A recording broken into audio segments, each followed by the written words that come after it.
What are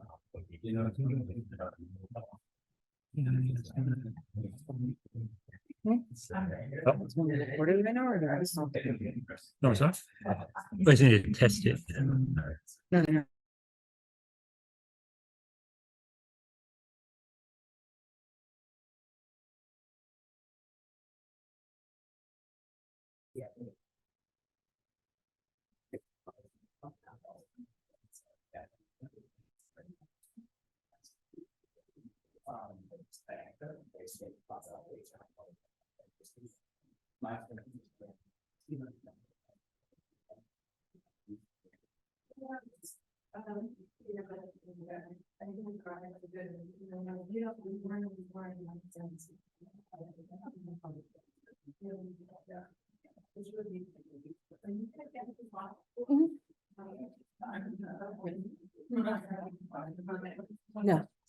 No. It's all right here.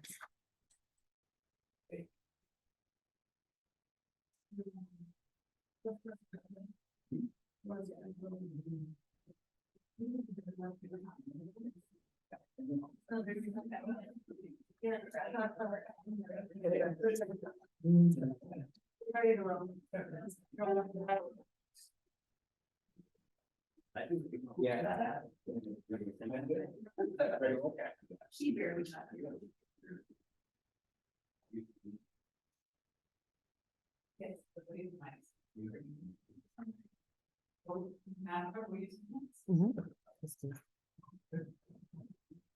Good evening, everyone. Welcome to the Yolo Transportation District Board of Directors meeting. It is February 12th. I will note that it is 6 o'clock on the dot. We'll call the meeting to order.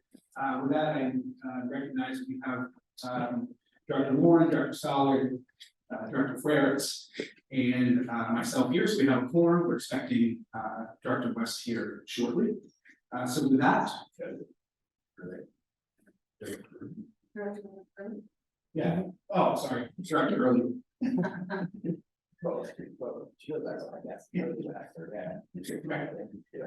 Great.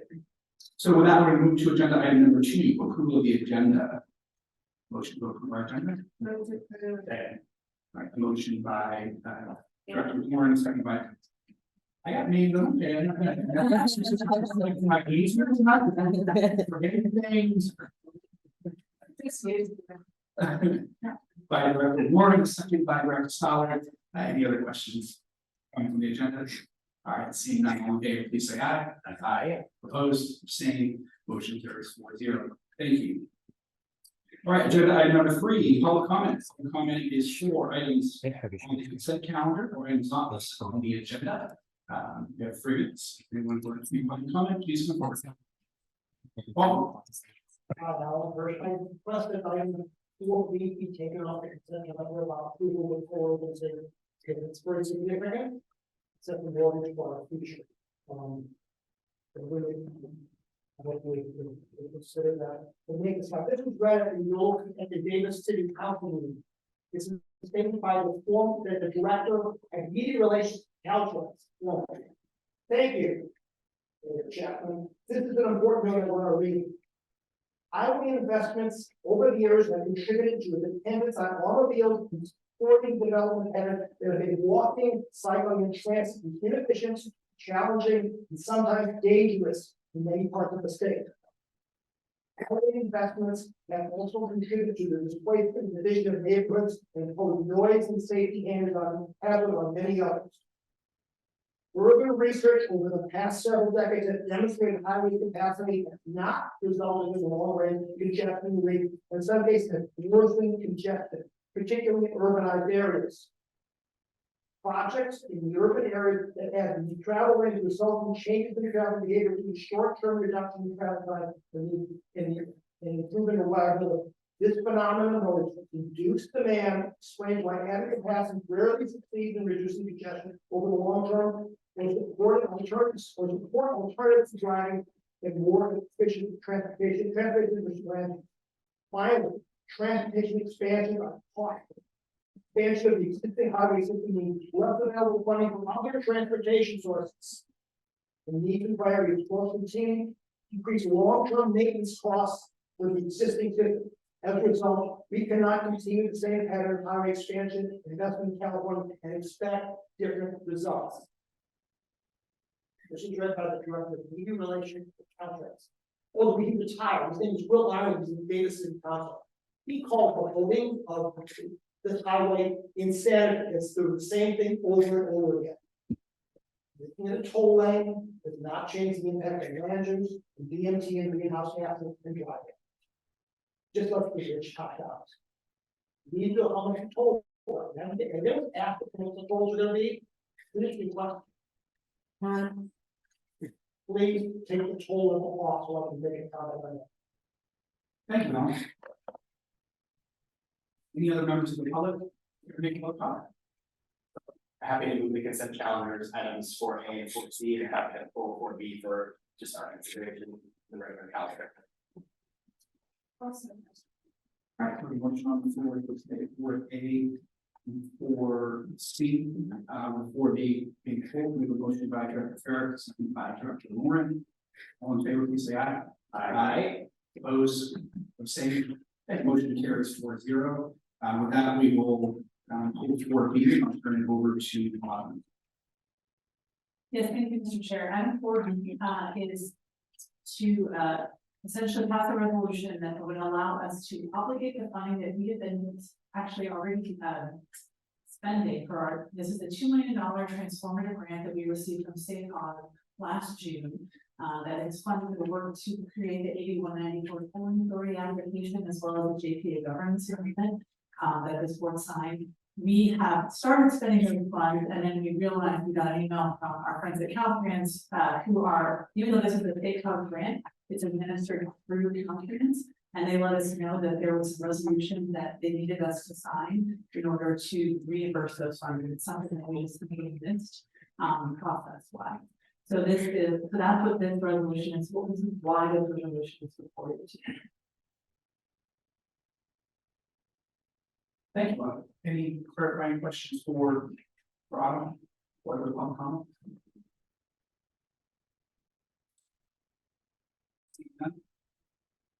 I'm quite concerned about the whole one's considered about the cost.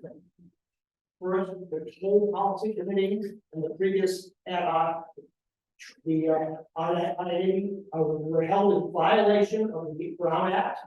Ad hoc committees cannot be formed for quote continuing subject matter jurisdiction.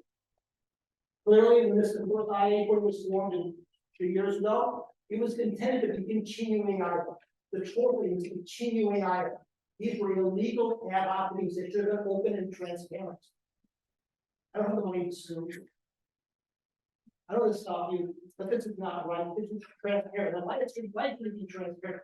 Because one, the tolls are going to be very high. How much does anyone ask how much the tolls are going to be on the street when they auction off this additional capacity?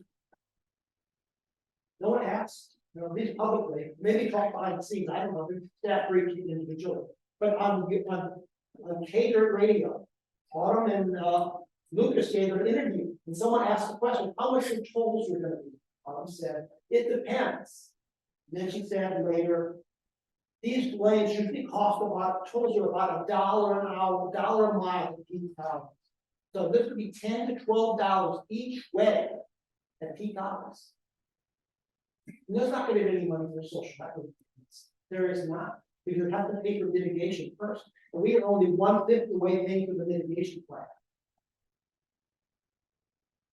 Please do not move forward on this paper without public disclosure. How can you have a survey of what people like in alternatives without disclosing how much it costs?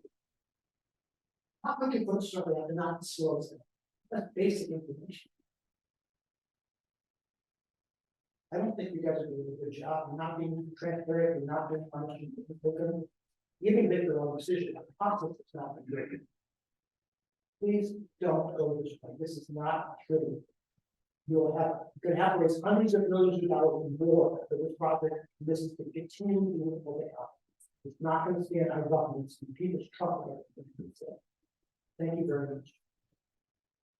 Thank you. Any other general public comments, item 4B? I'm happy to move item 4B. We have a motion by Director Harris, a second by Director Warren. Any other questions, comments? Item 4B. All right, seeing none, all in favor, please say aye. Aye. Opposed, abstaining, all right, motion carries 5-0. Let the record show that Director Early is. Well, nice to see you. Okay. We are now on to agenda item number 5, the 3-month status report on VLOT. I know it's been anticipated, looking forward to this today. So welcome, look forward to the presentation. Thank you, Mr. Chair. In a moment, I'm going to turn it over to Daisy Romero, but first I wanted to share the good news with the board that Daisy has been serving as our acting director of transit operations after a month-long process. We interviewed a number of folks. We ultimately ended up with Daisy accepting the position on a permanent basis. So we're just really firmly congratulating them. We're very thrilled to have her in this role. All right. Thank you, very happy to be here and to continue being part of the district. Not to kind of like drag it out, but a little bit of my background. So I actually started with the district as an intern, and so I kind of worked my way up. So it's definitely been an amazing journey for me to officially be in this role and to again continue being part of the district. I've seen many folks being here in the district, and I will continue seeing more. Thank you. Executive Director Bird said we could change her name. That's acting. The order came in a little late.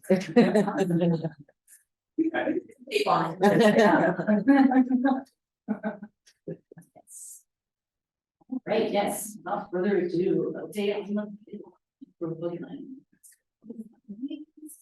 So table of contents, so we're gonna be talking about, of course, the ridership trends, top destinations, you know, what the relationship is between active transit and fixed route service. I know that's not a topic question going on right now, but we'll be getting into that, as well as the customer satisfaction and news.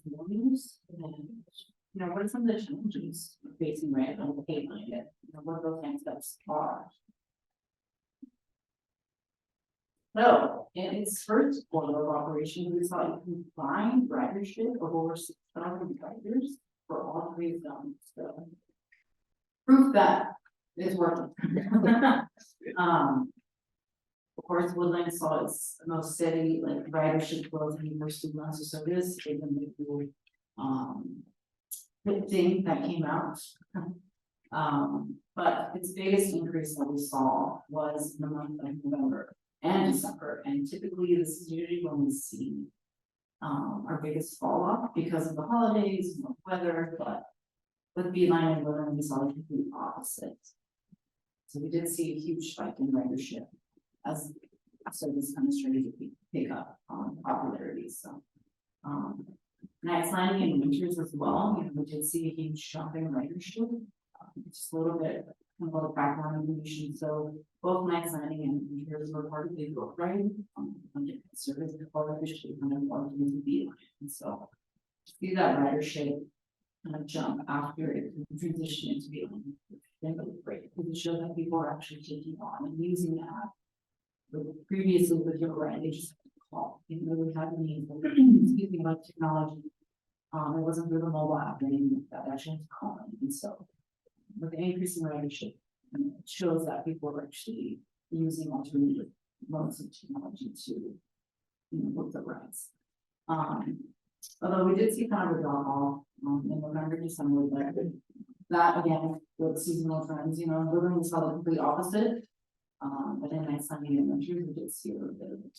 But it still remains, ridership still remains higher now than before. So previously with your ride, typically in night signing on a weekly basis, so anywhere between over 100 riders a month, and in the winters we saw a little bit over 2 to 1. So if you jump to so you can see the graph. So we still see a pretty good jump in ridership for winters. Historically, before the Beeline, these were not the ridership numbers that we were seeing. And my sign are a little lower than that, like I said, there were around 100 riders. Same thing with winters, it was like hovering in the 200s, but they're starting to go up naturally for the engine service. And then of course, we see kind of like this huge spike in Woodland, with ridership. I'll stop there if you guys have any questions. I do, I would be helpful just to know when you are saying in comparison, are we comparing to fixed route, or are we comparing to another iteration of what was this one? So when I say in comparison, I mean your ride, so just for confusion, so. That's okay, and for those like me who just got here, your ride in.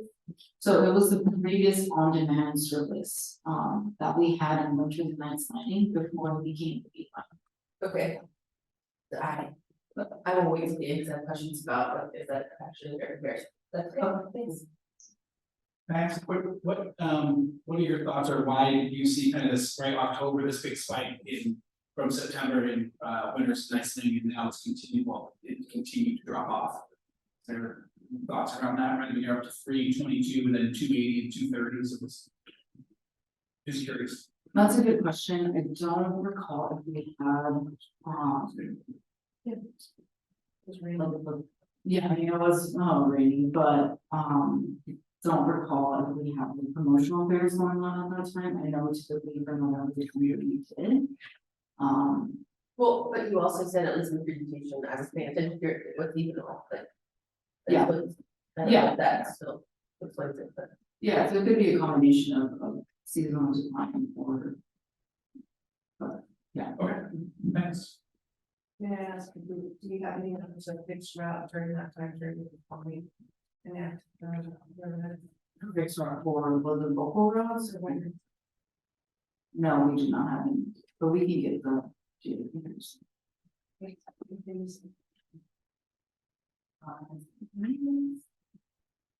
So top destinations in Portland. No surprise, County Vermont. It is our transit center, so right now, riders who are using the beacon can transfer to fixed route for free, so. It makes a little bit of sense that people are actually using the beeline to get to the transit center and they want to transfer to, say report 2 or intercity route or even like cash free. So anywhere, outside of beeline, maybe just using it to get around. And then the second one would be the Costco. There's a lot of shopping going on in that area. For people who just work in the area, and then of course the Lane Community College. You'll see this one pop up over there as well with the community. And then this was both for pickup and drop off. These were the 3 top destinations. And then winters, top pickup location was the Yolo housing, so near and with the villa. And then the second one was in the downtown winters area. And then of course Lawrence's Market. And then same thing with the drop off locations, so people getting dropped off again at Yolo housing. A little different drop off zones, so this one we had Safeway and Davis, so those are very near. And of course we have the Walmart in back of the.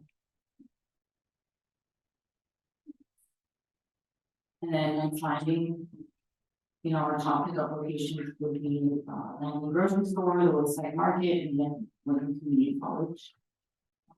And then as well as the drop off and Friday market with 7th.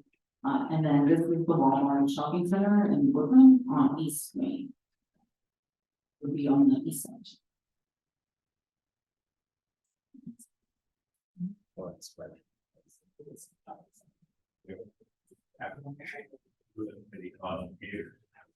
Yes, yeah.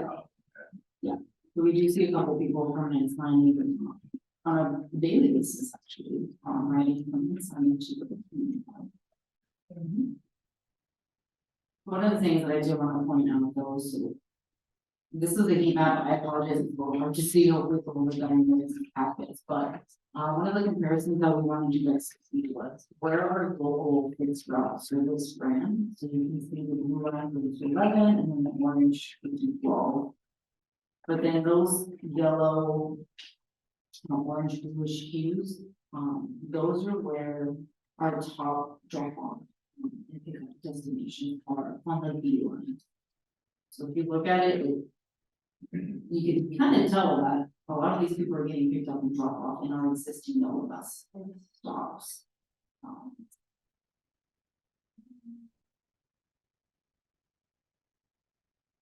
And make sure that I'm, picking up a certain town. So, these are the old bus stops in Woodland, but potentially not necessarily folks who are only traveling within Woodland, meaning that you could have been traveling from Nightland or Winters, right? Just to make sure. And our Yolo bus stops don't actually go to Winters or, Nightland, right? No, we Okay. don't have to stop. Want to make sure I'm following. And so this is not just like Woodland community members traveling throughout, this is just all of the stops, right? That Yeah. would be fair? Yeah, so this is just more of like a comparison that we wanted to do show you guys like, because one of the questions that came up throughout staff is like, are people actually using it? Outside of fixed route service, meaning like, are people getting picked up like a lot in the Spring Lake area, which is kind of like the southeast corner? Or are they actually using stops that are already along fixed route? So it's really what this is. Maybe just to jump in on that, yeah, I think we're interested in seeing, are we duplicating, the service that we already have on the fixed route, or are we serving unique trips that aren't well served by fixed route? Yeah, which is, I figured that's what you were trying to, but like the underlying assumption you're trying to be there, which is actually why I asked the question, I was like, but this isn't going to take into account where your fixed routes aren't, right? Which is Winters and Friday.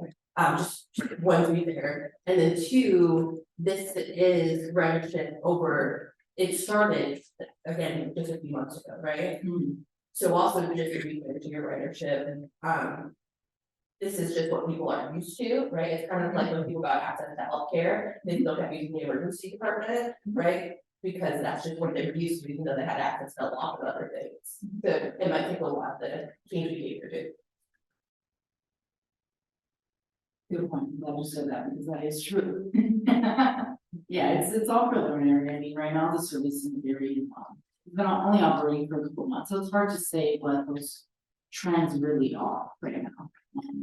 We don't know, it's still too early, usually, we'll touch base a little bit, as we go along with the presentation, typically, like, we like to wait almost a year to actually see what the peaks, what the medium, what the middle is, and what the lows are, right now, this is just kind of what we've been seeing.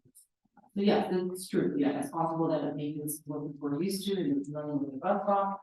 It's for the other, it's right here, it's just corner versus like getting picked up near your house. Right, so I would be interested in knowing more about the West Sacramento experience. They've been in business a few years. Your population is getting up there now. We are. That's right, we see. Pretty soon, even less recognized like that.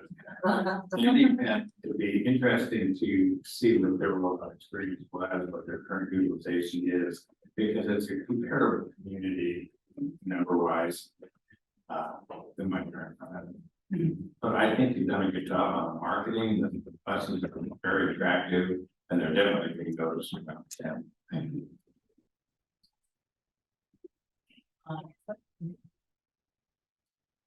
Right, good time, here to begin.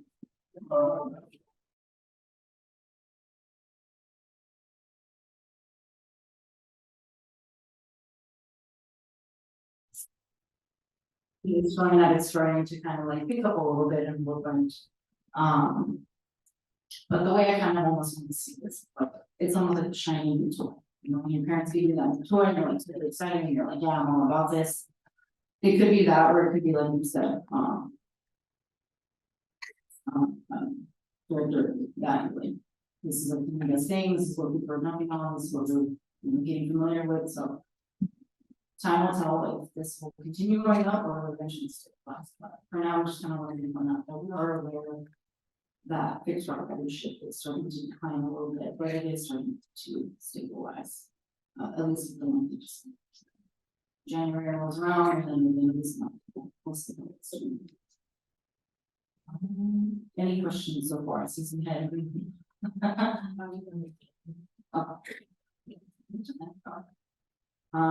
Yeah, well, it's still early to say what these trends are actually going to be. This is only action information, so we're pretty much after the month of September. If you guys remember, we launched the line in September 18th. And of course, you have October, November, and December. So it's still super early to tell what these trends are actually becoming.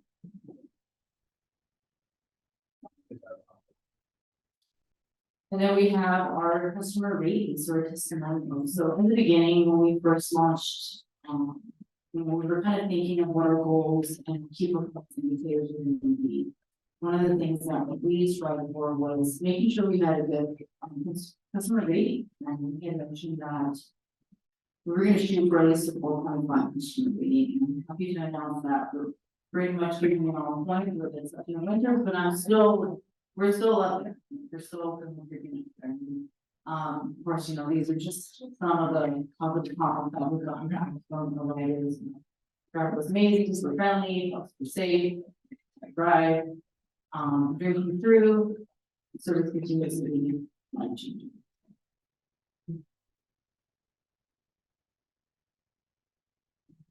So some of the challenges. Either out of a 5.0 rating. Yes, that's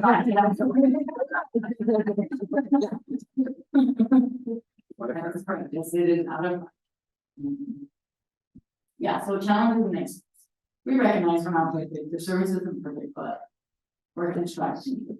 But with some of the challenges that we've been seeing recently is the riders still having difficulty either downloading the app or using that. Kind of heard some testimonials from our student officers, but more kind of confused on which type of road we're supposed to be on, like not really sure about pickup time, we're confused, and so that's really more on our part to make sure that we're getting all that proper information out there. We're doing that outreach, we're making, you know, that effort to educate our riding communities. You know, for someone like me who's a little bit more tech savvy, it's pretty straightforward, you know, really down the app, use it, but of course we need to recognize that not all of our vendors are tech savvy. So the other challenges that we've experienced is our drivers, our transit staff. You know, a lot of our drivers, English is not their first language, they're also not very like tech savvy.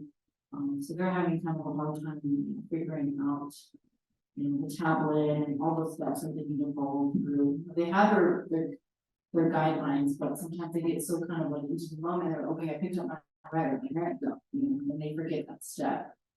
The software has like certain steps that the drivers need to follow in order for everything to be completed in order. So, you know, confirming my guest has arrived, the passenger use the vehicle on the way, and so sometimes the drivers get so caught up in the moment. Sometimes we get some people coming in that they forget to miss that step, and so sometimes that kind of comes back in the data, and you're like, wait, but when some steps here, or this is showing that you're not talking off, but you actually did, you know, how do you doubt that rider's still hanging out on your hand, you know, so. But yeah, sometimes when you look at the data, you're like, but again, we've always been in communication with our transit staff, making sure like, hey, you know, we saw some outliers in the data, like it's up, and we're like, oh, we picked it up, we had a backup data, so rest assured, we have multiple ways of getting the data, so it's not always like, oops, like, and then of course, some of our late pickups and sometimes even miss trips because of the high demand. And so usually this happens when vehicles have to travel a really far distance, for example, signing to Woodland or Winters to Vacaville and Vacaville back to Winters and then back to Davis. Because we only have one vehicle serving each of these cells, sometimes the vehicle just it can't meet that. And so usually what ends up happening is for those individuals who have a scheduled trip, it keeps pushing into eventually the system like, I'm not gonna make it, sorry. Like, and so that's some of the challenges. I do want to mention that we have been working with Brico to fix these challenges and saying, hey, what can we do so that even though the riders booked a trip,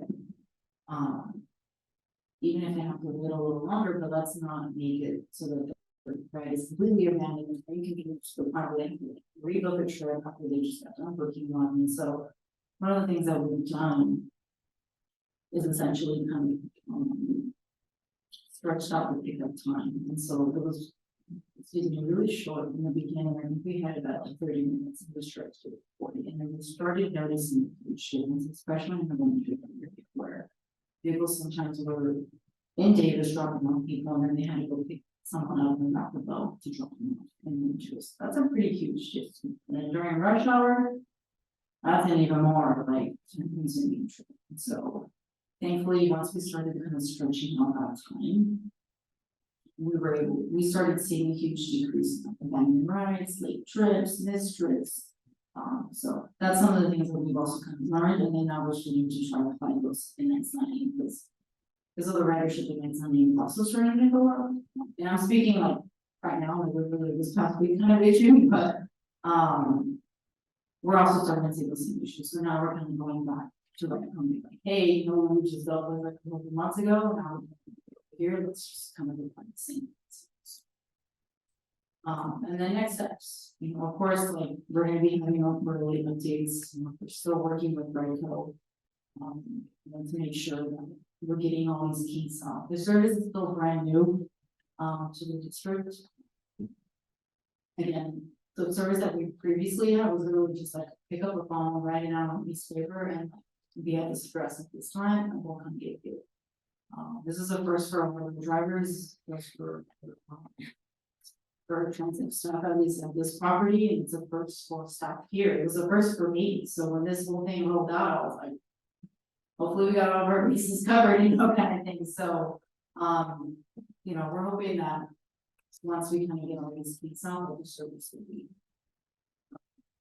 Oh, that's my presentation. Thank you. Any clarifying questions before we go to public comment? Okay. All right, I will take public comment on this agenda item. Anyone here? Go along. This looks like a meeting, there was law and very. I went to brand management school and worked at the business school. And one thing I should be always have to put out in the car. If you're a Procter brand or manager, you have a bunch of toothpaste, you have a mint, and you have a peppermint or whatever. Some of them sound integrated. How much will it cannibalize the existing product, and how much will it create new customers? There are, I think, 5 sources of new customers for the ride. One is, of course, you can join them from top. The other would be the fixed route bus. The other would be people who are taking the lift or a taxi. We put in a small business on business or business in the county or do such that service. And we have to question that. We should put it on the source. Fourth would be bicycle trips. Of course, and the 5th is probably new trips. I raise this because we have planned millions and millions of miles of vegan communication by adding on micro millions. And the only trips that are really mitigation are the trips where people can car that only confident because my press the same DMT as driving. So I'm trying to figure out for every one of these trips, there's about 84 trips a day. How many of those are really DMT reduction that can really be legitimately counted and offset so they were free revenue? This is an important question that we litigated because of DIR. It was project. You guys didn't have a single question about it. You get the one 10 or 15 trips to get 1 or 2 that are reduction. In the EIR plan, the question is how much do these trips cost per person? That's a really good question, right? Your little trip that fee is about $9 a trip, or is it $14 a trip? I get about 14. I don't know. You should ask that question. I think Lucas asked this question about that. How much does it actually cost? You budgeted per trip, you have to be $1.40. And the actual cost is about $9 to $10. So your EIR, I think, grossly underestimated the cost of providing the service per BMT reduced. That's only been 15, 16 happenings, plus absolutely, didn't go to. Sorry, thank you. Thank you, Alan. Any other members of the public here to public comment? Right, seeing none, we'll close public comment and bring it back to the dice. Everyone. I want to thank you for your presentation. It's really exciting. I think it's exciting time to be in transportation. Thank you very much. We just had some kind of just questions, going back in time. My first question was one of the planning minutes for the 220. Do you remember the hours of the 220 in the training? I just don't remember. They were similar to what, the B line was operating. But they were earlier. Was it 8:30 in the mornings? Like 7? It was like 7, yeah, if you're counting the 220C. Okay. Yes. At 7 a.m. and then do you know how late you could come on that bus? Like you could get back to theirs, like. So they ran 3 trips, I believe, and so the 220C only ran 1 trip in the morning, then 1 in the afternoon. So it was essentially considered a commuter route, so it was pretty much designed for people who were going to UC Davis for work. And then the 220, I believe, ran 3 trips in the early morning, evening-ish, and then 3 coming back. And I think the last trip was around like 5 or 6. I was just wondering what time the last Mhm. ones. The reason I was asking it is that, when I think my rank was totally correct. Next Sunday didn't have the service, they had your right, but they didn't have fixed route. So they didn't lose fixed route, and they didn't have a change, they had an add to microtransit. And, so that's like kind of one end. And then for winners had the 220 and the 220C. And then when the pandemic happened, there was no more transportation. And then we adopted, your ride, and then, microtransit. And then we are where we are now. The reason I'm getting at that is that I think that, winners has some unique,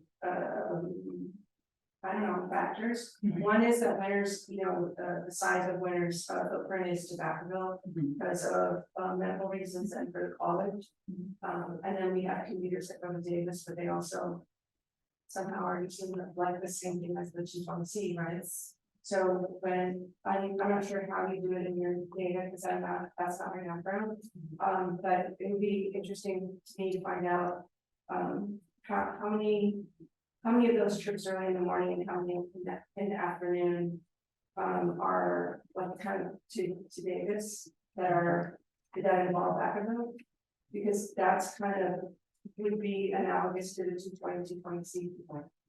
And then to me, the people that are, when I look at the map and I can see that it's like Yolo housing or Rio Villa and downtown. I know that those are people that work. Either they're working in town and they need to come to winners, or they need to go, to their destination. So I think it's important to sort those two out. And then let's see, the other thing that reflects is paratransit. So I kind of think it's kind of important if we lose that, we don't have that big route, and then we have microtransit, and we're also reducing access to the paratransit route. So I think looking at the hours of that fixed route and maybe seeing if we can have paratransit those same hours would be helpful to the winners. Hope you guys are following all this. I know I'm getting in the weeds. Sorry about that. And the other one is yeah, I'm really grateful for my microtransit, but I have heard many people that want to have it at night on Friday and Saturday night, and I know that we don't. That's I'm getting complaints from people online that they can't. I'm sorry, I didn't know that I forgot to turn it on.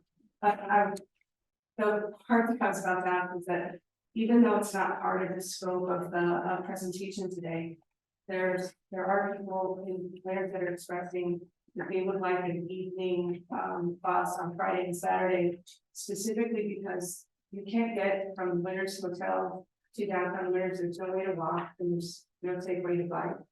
Because there's a lot of work needs to happen with 28. And there are projects that are coming, but they're not here yet. And I think it would just help the business community and the safety in the city of Winners. And I know that, you know, we can't just use public money for that, but I'm hoping that we get that data actually. Oh, I think that's pretty much it. I really appreciate your presentation, and I'm so glad that you're in that seat. Thank you. Thank you. Thank you. I mean, Mr. Chair, quickly, apparently when people using their mics is not helping with this online administrative, if there's anything we can do to improve the audio. Thank you, I enjoyed the report also. And of course, we hope for a great success for Beeline and isn't an overnight success because there's a lot of moving parts here, no pun intended, including how to use the app, even getting the app on the phone. And then of course, working with people who can't use the app. This is not over, it's not left, which is what I was kind of hoping for actually. The outset, but I had to get educated. But I would just like to say, you know, we're in the business of improving mobility for people, especially those who may not have other options. But eventually, of course, we want people who have other options or say those options in favor of our mobility choices.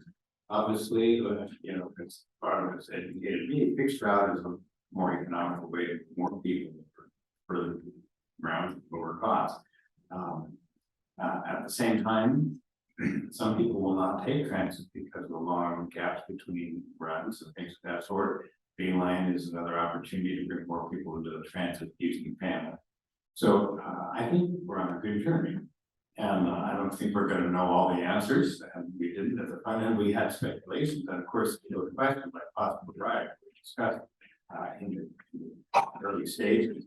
And at this particular point, 3 months, you know, we're obviously not at our prime yet. We both our prime is before us, not behind us. So I just feel like we've done a good job. And when I hear people who use it like the service, the ratings were very favorable.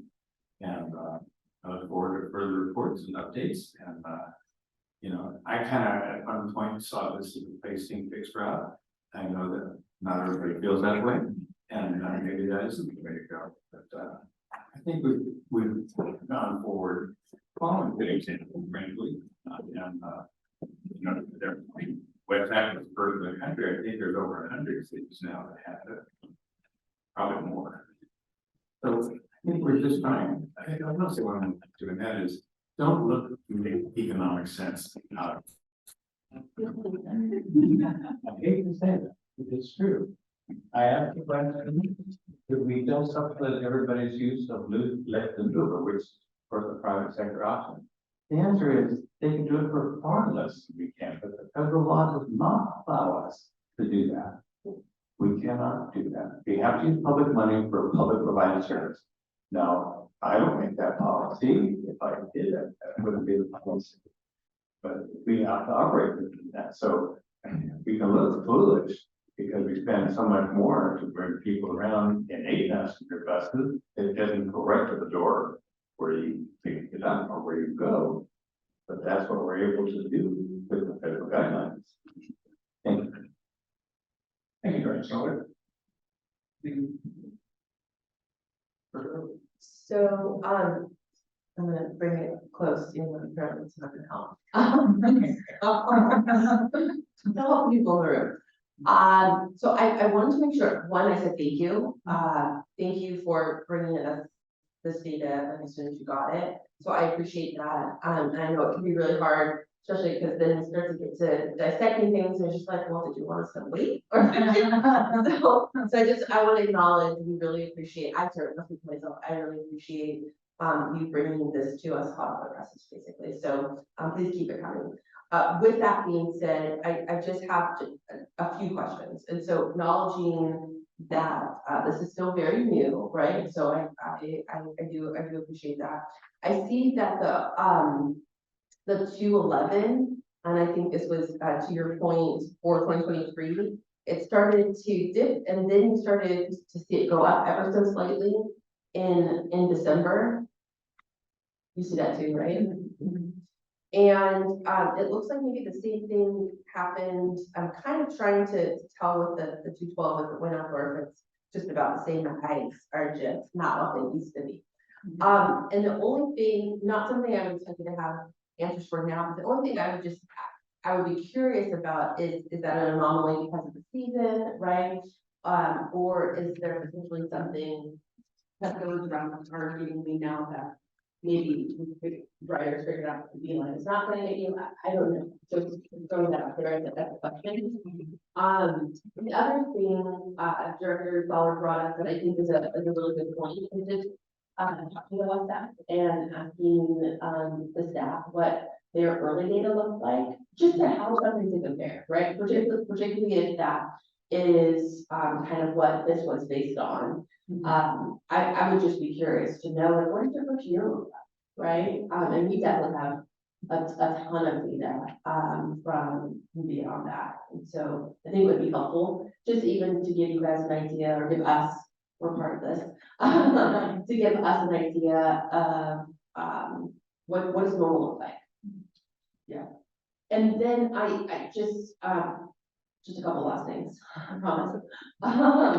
I remember us having a discussion when I first got here on how we account for ridership, and I know that at least on our app, that's really clear, that's really easy on Beeline, right? Like you either scheduled an app and or scheduled a ride and got picked up or didn't. I'm curious if we've now modified how we track riders on fixed routes as well, because that's what we're comparing to right now, right? On this? Yes. Okay.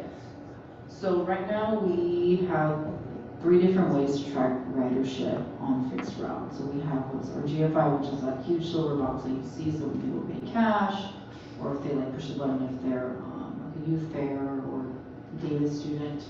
There's also Connect Card, and then we have Zip Pass. So we still don't have that stop by stop data, but it's to answer your question, it's essentially the same as it was last year and the year before that. So, and nothing, I appreciate you just having something to compare to, so I appreciate that, but I will flag for us that one of the things that, and I believe you, that you shared was it wasn't maybe the greatest way to track ridership. And so we are comparing something that is very concrete, which is I used an app, and so you can confirm that was a person, versus this. If anything, you might be undercounting, I would guess, on your ridership on your fixed route. But I'm just going off what y'all told me. Yeah. So in April, we're gonna be hopefully rolling out some of our APP, so those are student counters, so we will have way better data. So yes, you are right. Right now, we're kind of sort of at the mercy of the driver. Fair button or kid, a young child that keeping with their mom, it's possible that we might miss some data. What those outcomes are is. And now this really is my last question. So thank you for your vision.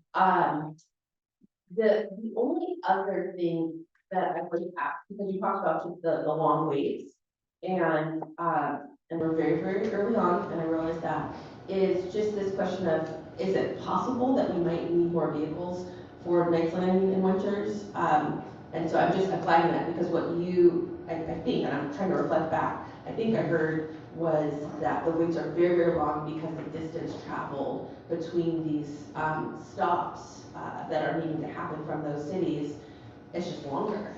And so that was my only other, I guess, reflection back and question for you all. Yeah, that's something I forgot to touch on in my presentation, but yes, we have been kind of thinking about potentially adding another vehicle to the winter service or even night landing, because as I mentioned, like winters, we saw that like right off the bat, that we might need another vehicle because of the distances that one single vehicle was traveling. And then of course now we're in night landing where popularity is getting bigger, there's more riders getting picked up at a specific time, and so now that vehicle's having to come back through, even though the distances aren't the same, because sometimes it needs to travel from like one opposite end of Woodland and the other opposite end of Woodland. We start to run into those issues. So yes, we have actually thought about potentially bringing on more vehicles to those two cities. Dr. Fritz? Thanks, very much. A couple of quick items. So first, thanks so much, Daisy, for this update and report. I think we're off to a promising start. I think there's, it'll be interesting to see what things look like sort of, in comparison after a year, obviously, as we sort of get a little bit more data. But a couple items. One, on the woodland items, I think, it's looking at the heat map, right? Just it's only a few months, obviously, but it seems like that we may have to have that discussion at some point about sort of the adjusting the fixed route service. I think that makes sense to not have those two fixed routes and potentially have more lead line service, for example. Another placement of vehicle there. Leading into, I think that though is this issue of like the winters item that was raised. I mean, it has been raised a couple folks. We may need to consider reinstituting a fixed route service. Sort of more along the lines of commuter service. It's like the early morning stuff, multiple trips back and forth. Back or to the Davis winter. So just as another example, I hope we are continuing to sort of think about how we might be able to fine tune those needs, and then just where you keep maybe keep the B-line service actually in and around sort of winters proper. I think that'll look the longer services, more mixed route going in different directions. I am curious about, we did receive at least one public comment about sort of Esparto in winters, like sort of a western county, sort of is there with the new Cape Valley Community and Health Center opening, and winters healthcare sort of operating both in winters and also in Esparto, and there's a lot of other connections there too. Certainly, I don't it would be interesting to see the heat map for the winter service. I think is the key, right? To see sort of where some of the where folks are going in addition to Vacaville and or Davis, and also in our winters. So I'm curious to hear from you all about if there's any sort of been any discussion about something on the west part of the county. Let's see, and two other quick items. One on the ratings, sort of sample ratings. Two questions. One is from where are they from, right? Or is it just on the app that people are making comments and are rating it on the app? I'm curious about that. And then also, I do this on whether it's Google or Yelp or any other service that is ratings. I also often look at what the low ratings say. I'm really curious about what the low ratings say, right? I think that's just there may be less of those, but oftentimes there are patterns that sort of exist in what the lowest ratings say. So curious about that. And then last item is just also the town of Yolo. I know that was mentioned a couple months ago when we started. I know Supervisor Ross has raised this item. I'm raising it again, just in terms of updates on possible service.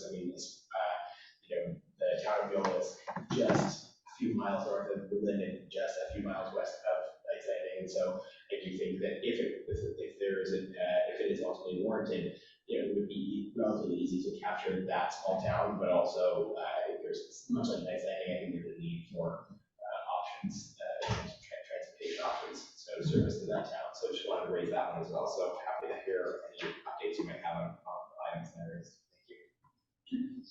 Yeah, so for the customer ratings, through the Rideco app, we have the backend data, so we can see whenever someone has a ride, they either have the standard, did you enjoy the ride? Did you not enjoy the ride?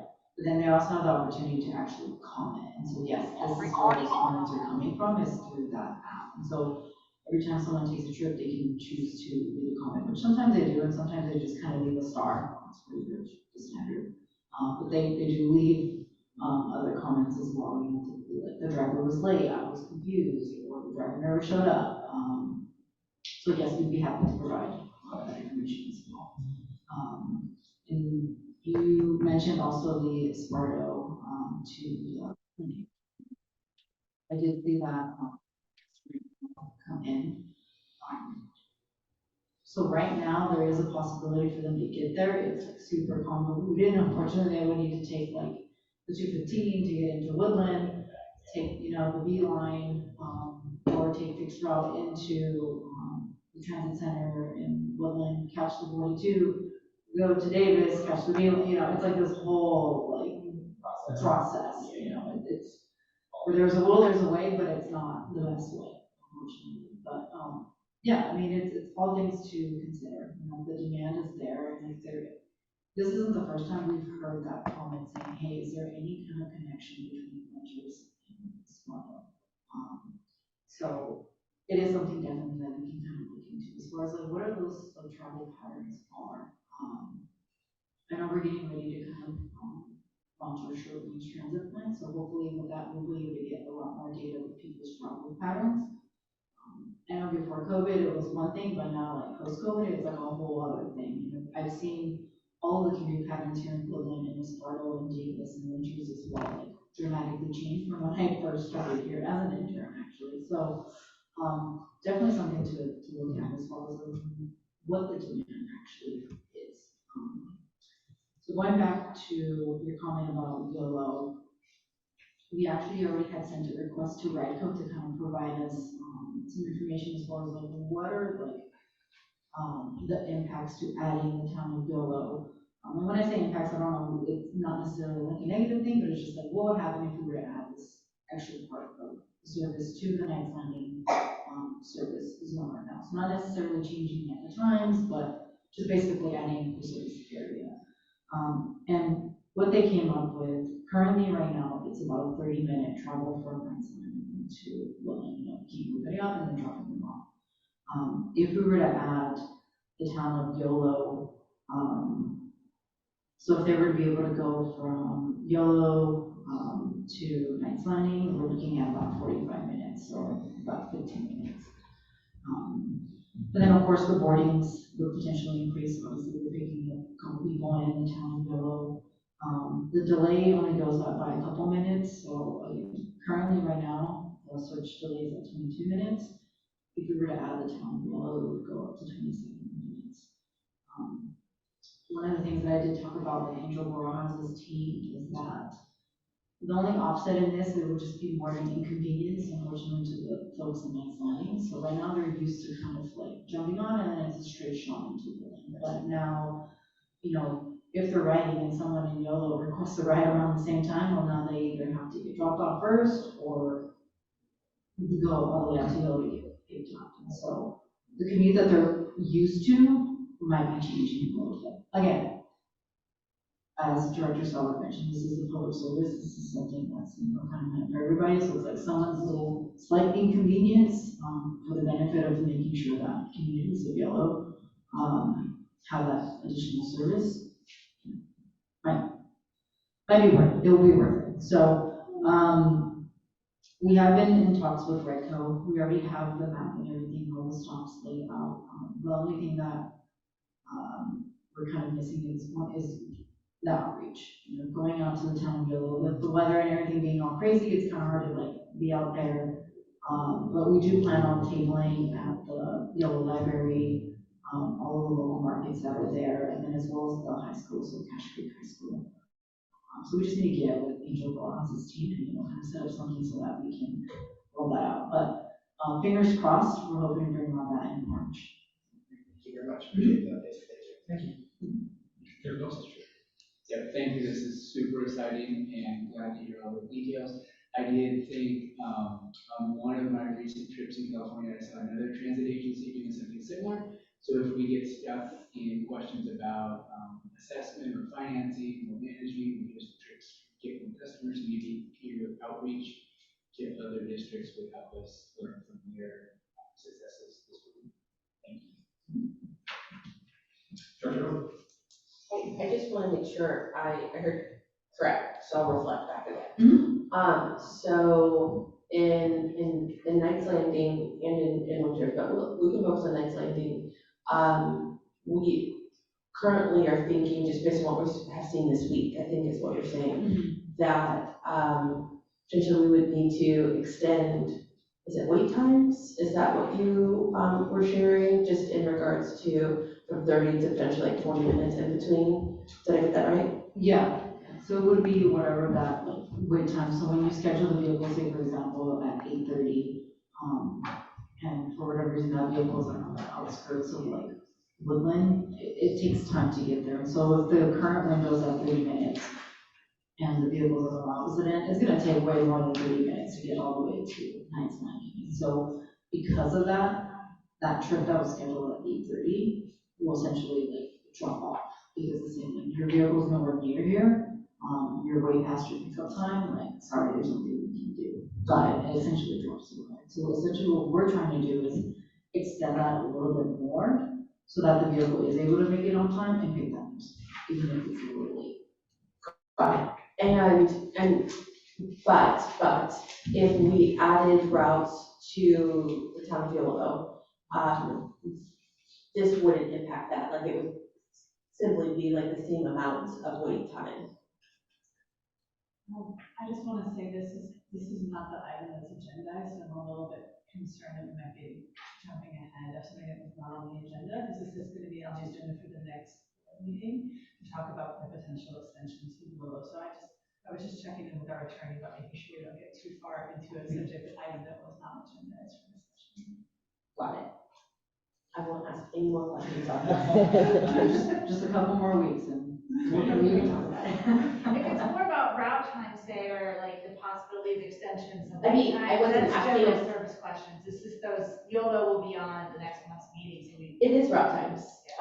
That's actually literally was my question. Yeah. So, are you saying we can talk about route times Well, or we should or not? how adding a stop or a location might adjust how they work would be one thing, specific to YOLO would be for the next meeting. Sure. I can be even more cryptic. If you were to add another stop, would that impact? Because what we're saying now is the wait time, you're going to need to increase it to 40 minutes in order for the ride to get there on time. If you added potentially another stop, in my mind at least, that would increase potentially the wait time. But again, maybe we're looking at different math numbers, potentially. It just depends on the demand. So if we were to add that extra stop, it's possible that it may not be used as heavily as we think and service will continue as normal. But if there is demand in that stop, then yes, potentially it could impact people's wait times for that specific community. Got it. Thank you. Thank you for, thank you for your presentation and for all the questions from my colleagues. I just want to just say one thing. I had the same kind of thought as Director Frerichs around, in the staff report you talk about on 22, the working with Rider Code, analyzing what the impact of a vehicle, second vehicle in Winners area would be. And I think as part of that, I would appreciate having the alternative to it, that limited fixed route and what that would be. What are the benefits to both, the cost of both, what does that look like? Hearing from the town of Winners, if they think that service, or what you think is needed or not, but analyzing what something like that would look like, as well as the cost of the implementation of adding a second van to there. So, if we're able to do that, that'd be great. And I have no further questions for you. Thank you. All right. With that, we're going to move to agenda item number 6, administrative reports. I'm going to turn this over to Autumn. Great, thank you, Mr. Chair. So in terms of my reports, a few things I wanted to touch base on. Let's scroll through my notes. Here we go. So I mentioned that Daisy has now been permanently appointed as our Director of Transit Operations, and we're thrilled about that. We also have recently permanently filled our Director of Planning. Similarly, went through a large search process, had independent hiring panels outside our agency. And once again, we selected an internal candidate, and that's Brian Abenak, who's been serving as our acting director of planning, and will now be has permanently accepted that job as the director of planning. So we're really thrilled to have some increasing the stability of our management team, and we've had a lot of turnover at the management level in recent years, and both Daisy and Brian have been doing a great job in their acting capacity, and we're just, I think, I'm personally very happy that that they're going to be continuing on and they've made that commitment. And I think they're both doing a great job. A couple other things I want to let you know about. 2 things on West Sacramento. The first, through some of our preliminary work on the Yahtzee project, we became aware of an early opportunity to advance planning on one of the 3 priority corridors, which is the Clarksburg to West Sacramento corridor. So the City of West Sacramento and the Delta Protection Commission have both identified that that trail as a priority, and so we are now in the process of considering going into an MOU with the City of West Sacramento and the Delta Protection Commission to help advance through the piece that we're already doing through Yahtzee to help position that trail project for completion. So, the ultimate goal being having a class 1 bike path all the way from West Sacramento to Clarksburg. Also with the city of West Sacramento, the city's been in discussion with SAC-RT about potentially expanding their microtransit, the VIA service, across the river into downtown Sacramento. Now, this is something that, as we were talking about earlier tonight, when you have microtransit and fixed route transit kind of in the same area, they're competing for riders. And we currently offer fixed route service between West Sacramento, the West Sacramento Transit Center, and downtown Sacramento every 10 to 15 minutes, because all of our local routes in West Sacramento, along with our Route 42, do cross the bridge and go into downtown Sacramento. So we did raise some concerns with the city staff regarding what the impact may be to Yolo bus ridership, and essentially taking the same riders and having, essentially what we might consider as, duplicate service. So the city of West Sacramento staff have been great working with us. They've made some modifications. They're going to be looking at this on a pilot basis initially for 6 to 12 months of extending the VIA service, and then looking at the impacts on both VIA ridership as well as Yolo bus ridership, and then bringing that back to the city council for evaluation before they decide on whether or not to make that a permanent change to their service area. And happy to answer questions about that. In the city of Davis, we have been in conversation with city staff and also developers of the Hibbert Lumber project, which is an infill project at 5th and G, right in downtown Davis. It's a zero parking project.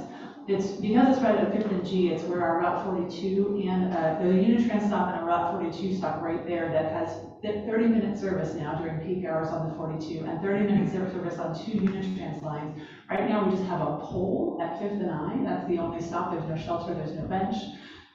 So we're in conversation about having them actually move that bus stop to right there at the corner of 5th and G, and actually upgrade it to a stop with a shelter, and also have them consider joining Yolo Commute for their residents. And they have actually, developers already agreed to join Yolo Commute.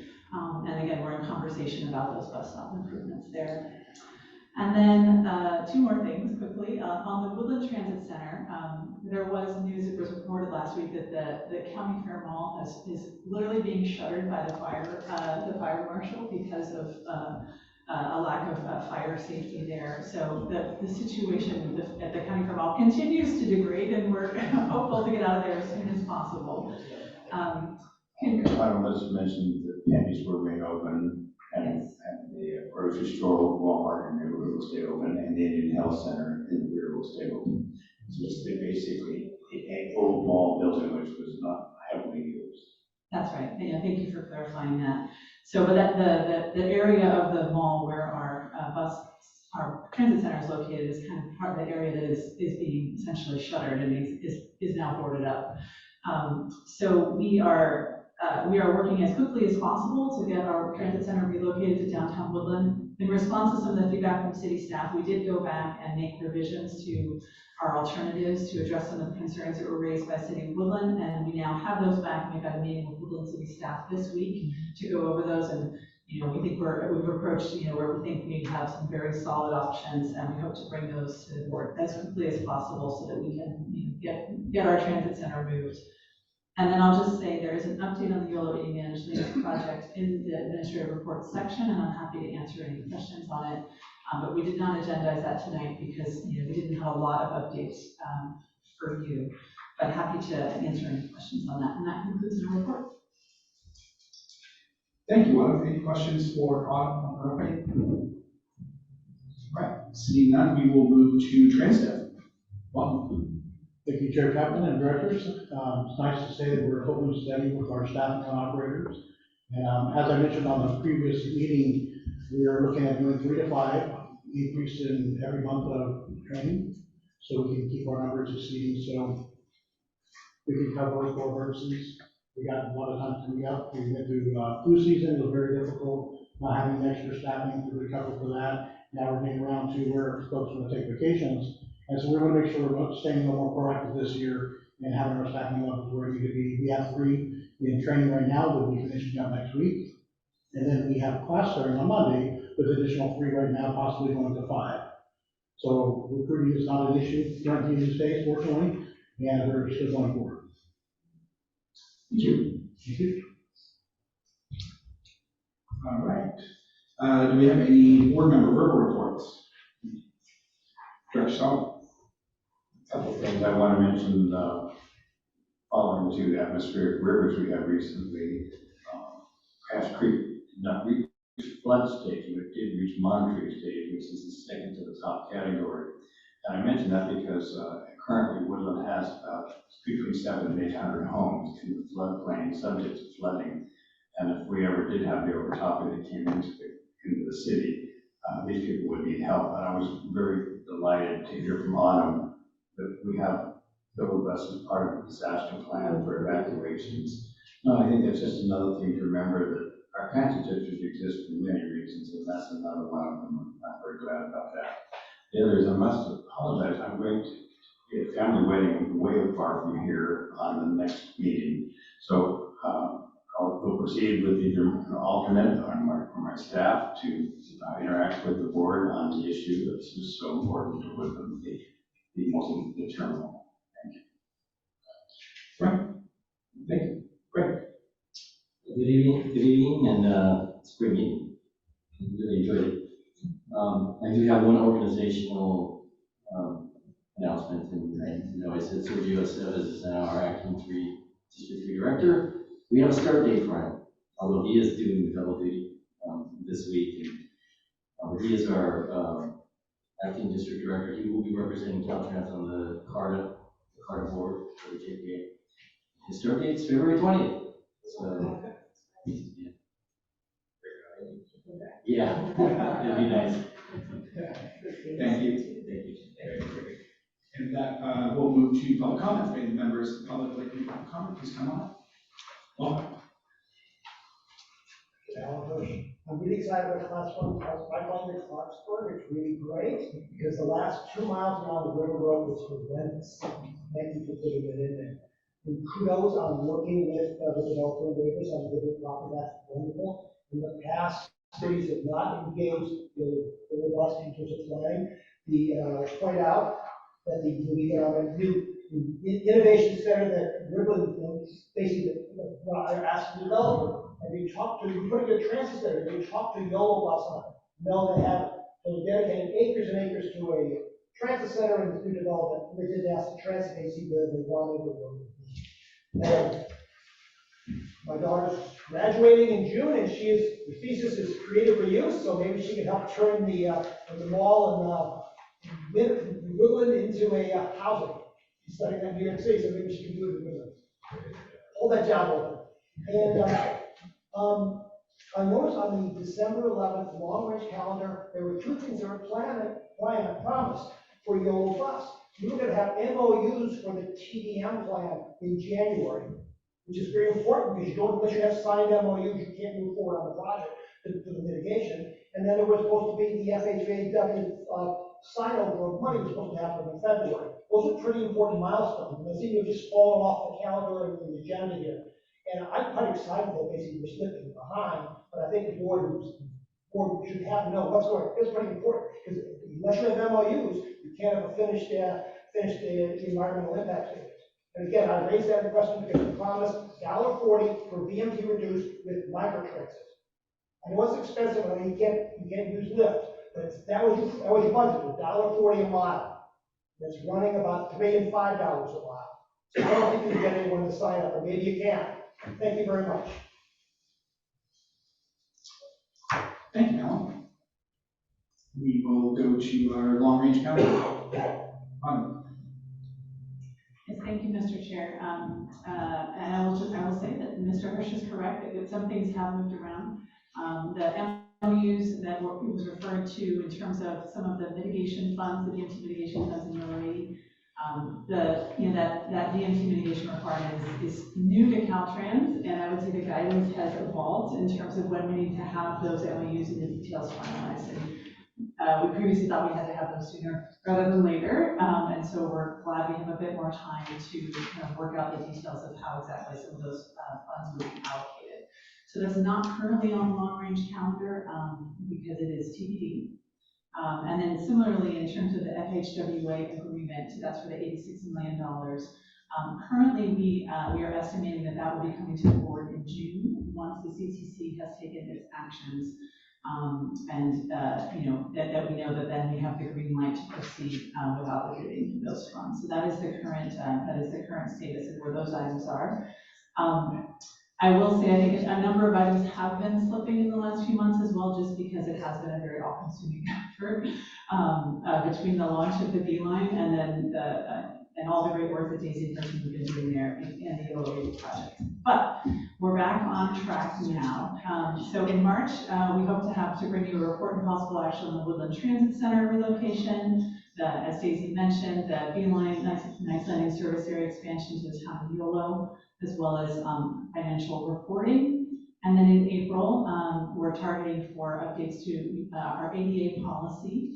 That's something that came up in some comments earlier tonight. And then our draft work plan for the next fiscal year, and then bringing back to you our short-range transit plan, the RFP that you approved last time. We want to come back with our consulting agreement and it's going to work on. Thank you. Any other questions, comments from my colleagues on our agenda this evening?